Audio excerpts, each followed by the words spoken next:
I had never caught a trout in my life, as I'd never, ever been trout fishing. Nor had I even seen a live trout. I'd only seen them frozen at the fish markets, or as smoked bits in a pasta, cream and capers dish. So Peter convinced me to go trout fishing, and we travelled up to a stream on the Monero. From the car, the wide plain country of the Monero can look quite dowdy and nondescript, compared to the ravines and dark forests that border the region as you start to descend the Great Divide down to the coast and the ocean. And being a saltwater person, fishing inland always gave me a sense that it was somewhat of an absurdist pursuit. Rivers may be iconic in the writing of Isaac Walton and the poetry of the Man from Snowy River, but where is the thunderous crash of the surf and the cosmic cyclic pull of the tide? And do freshwater fish actually put up a fight or just flop languorously around? In all honesty, I was happy to catch just about anything, though bubbling, burbling, babbling brooks don't sound, or seem, like the terrain to create a hardened Piscean thug that would fight with the vicious tenacity of a drummer off the rocks. Again, I was all too happy to be proven wrong, and to have my low-rent prejudice thoroughly torched. But first, I needed to hook something. Anything. Except the riverbank scrub, barbed wire fences, and myself. Checking out some topo maps of the region, we looked for a spot to get to the river. And we found a point where a bridge crossed the river. The stream itself was a long, endless bracelet of pools, with short sets of rapids, between each clear, mirror-like bead of water. As you made your way along silvery seething brooks that I'm sure iconic British landscape painters would be pleased to capture, thank you very much Turner, you almost expected to be confronted by a horde of artists rather than trout fishermen. Though I'm sure trout fishermen have, tongue-in-cheek, been called a certain type of artist. You can't buy this landscape in a mall, nor order it online, and it's not exclusive to the wealthy. And the text version cannot stimulate the senses in a way that replicates this. The smells and the sights overload your sense of the here and now, of being alive. This makes you aware you are truly here in the moment, as we were at that time. The cool water, beads of sweat running down your spine, the hill dotted with granite boulders, which glistened from the moisture that was on them. All of those little elements that make up the portrait you are standing in the middle of. You are not buying fatuous, superfluous, redundant crap to justify your existence or give your life a purchased sense of purpose and meaning. Now all you have to do is catch a friggin' trout. So, we fished. We explored. We fished. And we fished.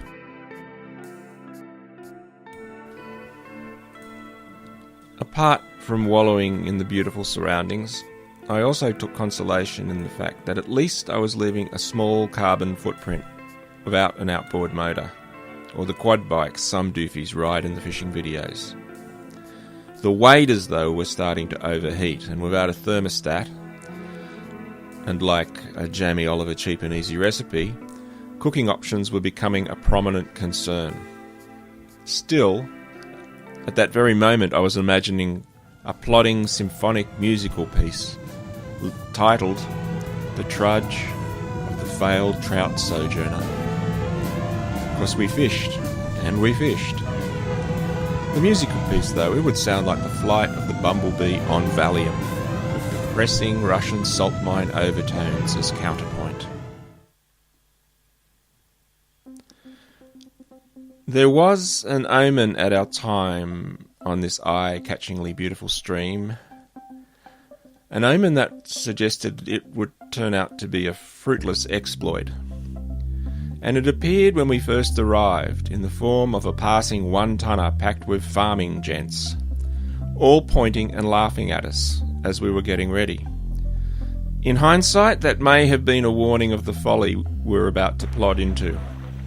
With no local knowledge, actually with no confirmation of any kind that trout actually existed in the waters we were fording, hope had certainly put logic to the sword, and hope can often turn out to be a bitter fruit.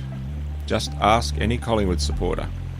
In describing the river, Peter had used the word classic and the phrase, "It's perfect for trout."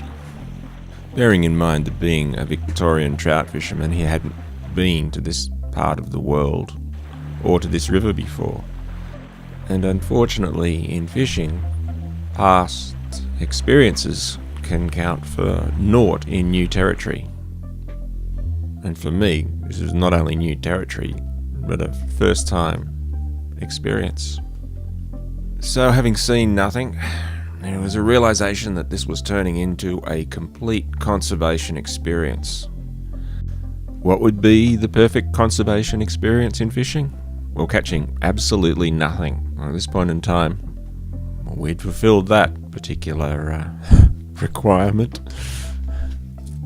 So we headed towards the town, and after a pie and a coffee,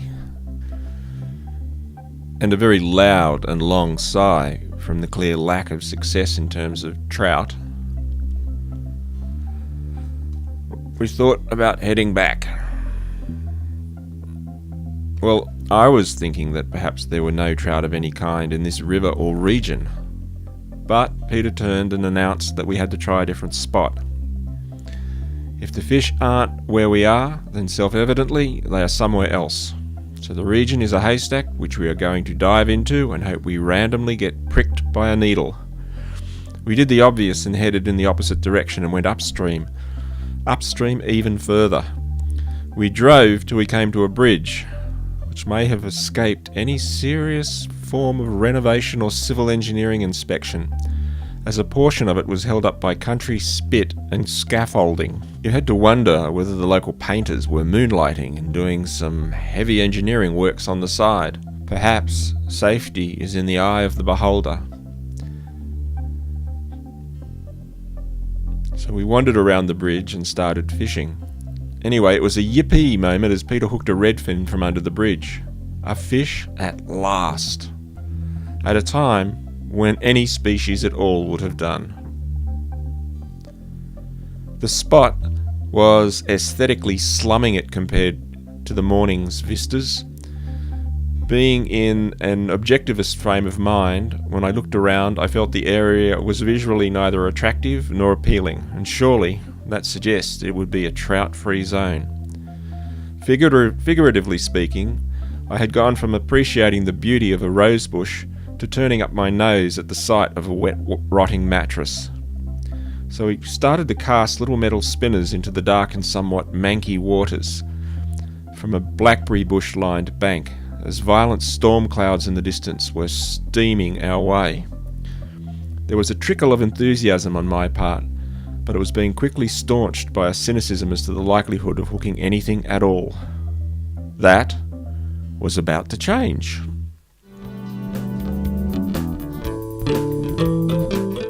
Peter became defiantly positive after catching a redfin and was confidently casting across the pond when he suddenly hooked something very unexpected. As you can see from the gothic colour of the water, it was difficult to determine what exactly you had hooked until you actually got it to the surface.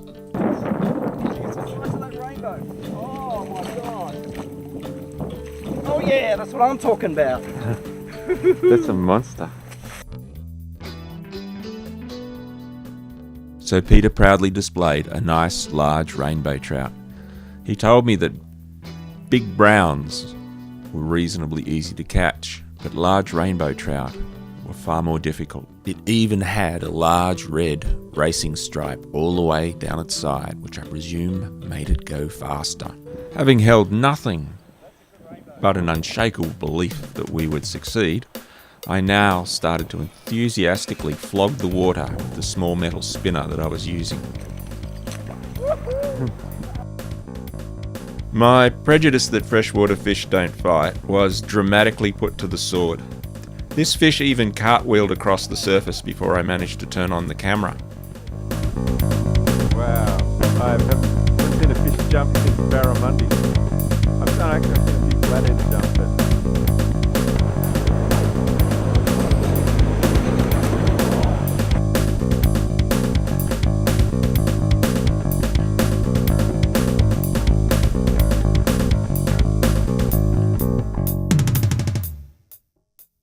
And while playing the fish, I was suffering from a dose of the naturally occurring adrenaline-fueled, teeth-chattering speed shakes from the soaring excitement of actually, well, hopefully landing a rainbow trout.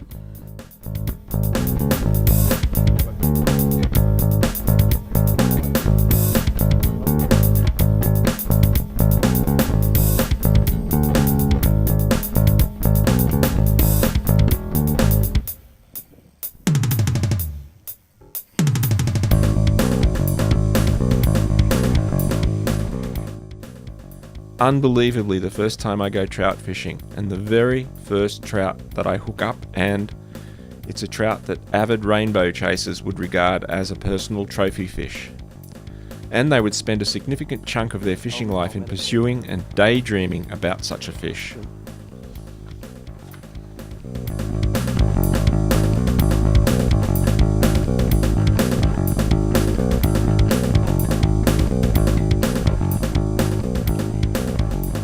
Nice work.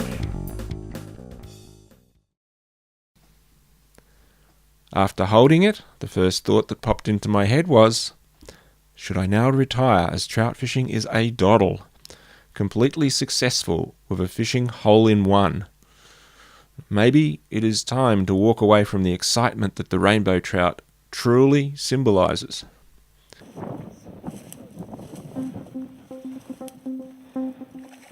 An unashamed glutton for success, Peter snaffled a second large rainbow trout, with my comment of, "It be trout." that's bigger. That's bigger than the other two.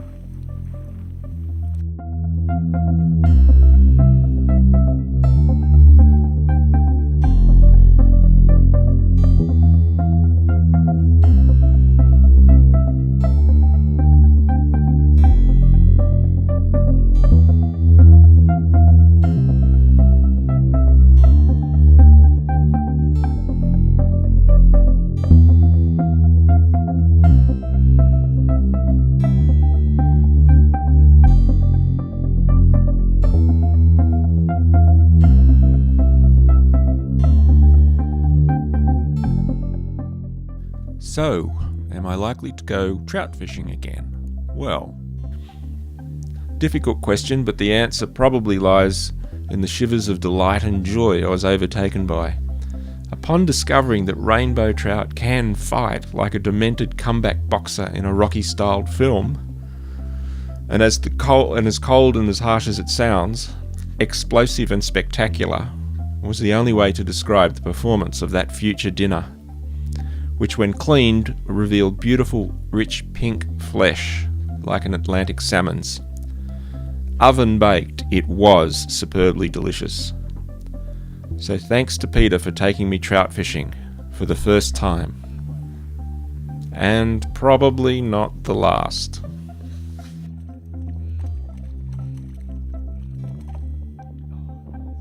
you want me to get that? Oh, that whoops. Sure.